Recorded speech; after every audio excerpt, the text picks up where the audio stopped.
Oke guys, ya kita kan agent properti ini punya network yang luar biasa besar ya di Xavier Marks. Kita bekerja sama dengan agent properti baik sama Xavier Marks maupun brand-brand lain. Nah, of course ini banyak orang yang berbeda-beda, benar nggak sih? Agent properti yang cara kerja yang berbeda-beda, mindsetnya berbeda-beda. Nah, menurut kalian agent properti seperti apa yang ideal, yang kalian paling suka bekerja sama untuk co-broking? Gimana Tan? 6 tahun di properti udah ketemu banyak agent ya.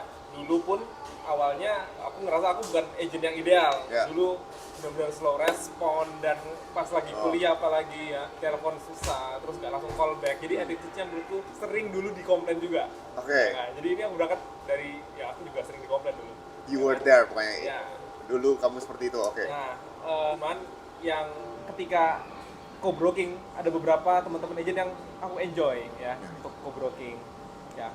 Dari apalagi misalkan kita sebagai pemegang buyer, kita co-broking sama pemegang listing ya yang di sana.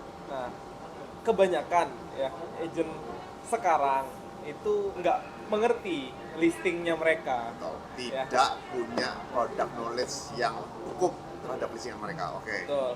Jadi back to basic ya. Zaman dulu kita ngelisting itu kan mesti ngerti sertifikatnya, posisinya di mana, di bank atau di mana, legalitasnya, IEBBBB.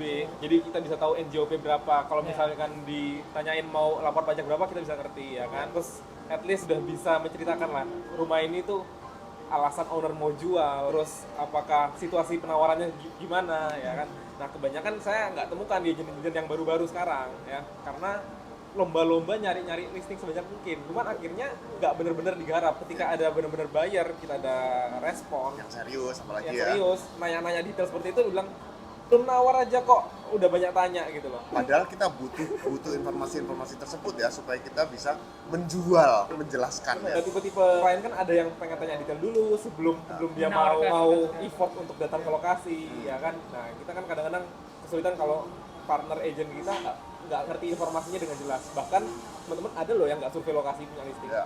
Punya listing di TV via WhatsApp, dapat foto, dapat spesifikasi, nggak disurvei loh itu. Jadi ditanya lokasi di mana, anjalnya di mana nggak tahu. Ya. Jadi kan sulit gitu loh kayak gitu. Kalau menurut Ko Jerry gimana? Yang belasan tahun jadi agent properti. Ya, yang disampaikan Tan ini ya juga ini ya memang ada betulnya ya, maksudnya dalam arti kita sebagai misalkan kita sebagai pemegang listing itu memang harus tahu legalitasnya gimana. Maksudnya gini, kita harus cukup mengetahui tentang properti tersebut, Ya. entah dari sisi legalitas, entah dari sisi misalnya ownernya, entah dari sisi lokasinya, itu kita harus tahu semua. Karena gini, apalagi kita co-broking ya, di saat co-broking itu kan kita memegang listing. Nah, sedangkan waktu kita co-broking itu partner kerjasama kita itu kan pegang buyer. Nah, untuk pegang buyer dia kan harus menginformasikan yang benar ke kliennya mereka. Dan kalau misalkan dari kita sendiri sudah tidak, informasinya sudah banyak yang kurang ya, bahkan nyampe sana tambah double miss gitu kan. Yang sudah bener aja nyampe sana bisa ada missnya, apalagi ini sudah miss ya double miss ya kayak gitu. Nah, seperti itu kan. Dan kita bawa buyer terus kasih informasi salah, dia cross check ke agent lain yang bisa kasih informasi, lalu kita jadi orang nggak tahu sama kita lagi. Betul, Kalau betul, buyer. ya, seperti itu. Jadi ya memang kalau ya yang ideal itu memang kita misalkan kalau pegang listing ya kita sebisa mungkin lah kita bisa dapat informasi sebanyak mungkin lah dari owner, entah dari siapapun itulah, supaya kita bisa partner co-broking kitanya bertanya, kita bisa jelasin cukup detail supaya dia bisa menjelaskan ke customernya atau ke kliennya di mereka sedetail mungkin, maksudnya nggak ada missnya di situ. Berarti Gitu. butuh kepercayaan tuh ya satu Ya. sama lain ya. Betul, seperti itu. Tapi mungkin teman-teman itu pas di TV listing ya, di TV listing itu pas mau nanya detail ke pemilik itu sungkan. Betul. Ya kan? Ya. Nah, cuman at least yang bisa dilakukan itu survei lokasi yang paling penting ya. Ya. Kan misalnya pemilik kamu tanya sertifikat dan lain-lain agak kesulitan memberikan ya, mungkin Betul. survei lokasi dulu ya kan. Ya sertifikat mungkin ngertinya ya posisinya hak milik atau bagaimana ya kan, kalau hak guna bangunan sampai tahun berapa, terus atas nama siapa itu. Betul. Ya, betul. Kadang-kadang kita telepon sama pemilik yang dititipin itu adiknya, keponakannya, Iya. saudaranya. Betul. Bukan maksudnya dia kan ya. Terus anaknya ternyata itu punya orang tuanya udah meninggal. Nah, kan kita harus tahu kalau memang Itu meninggal, punya kakak saya, kakak dari mana? satu marga misalnya, satu marga yang di mana? sertifikat atas sama siapa SHM. Betul. Mungkin itu yang paling krusial sih. Jadi pertanyaan selanjutnya, bagaimana caranya menghadapi vendor properti ya, pemilik properti yang mungkin pelit ngasih Iya, informasi ke kita? Pak Jerry gimana?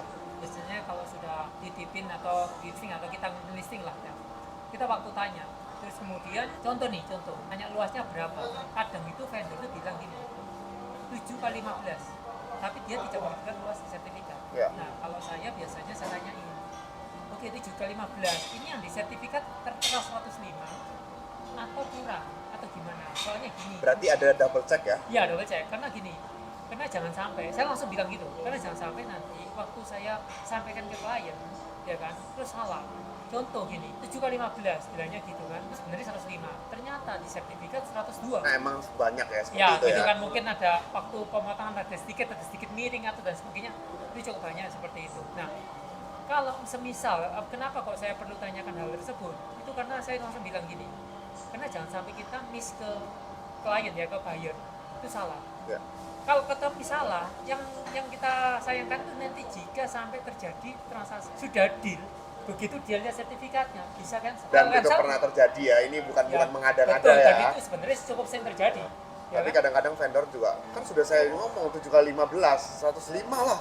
Ya. Berapa lagi nggak bisa ngitung. Cuman mereka ya kurang, saking kita sering transaksinya, Betul. kita tahu bahwa itu pernah terjadi, mungkin mereka belum tahu lah seperti itu Iya, ya. betul. Tapi ya nggak apa-apa lah, kita harus mengerti. Kayak gini juga ya. Kalau mungkin zaman dulu ya mungkin misalkan ada selisih sedikit, Nggak apa-apa. mereka nggak apa-apa kan apa? Nilainya kecil. Ya. Sekarang per meter sudah mencapai 10 juta. 3 meter aja sudah 30 juta sudah. Betul. Gitu loh. Nah, itu cukup besar signifikan. Betul. Apalagi misalkan yang dibeli luasan besar.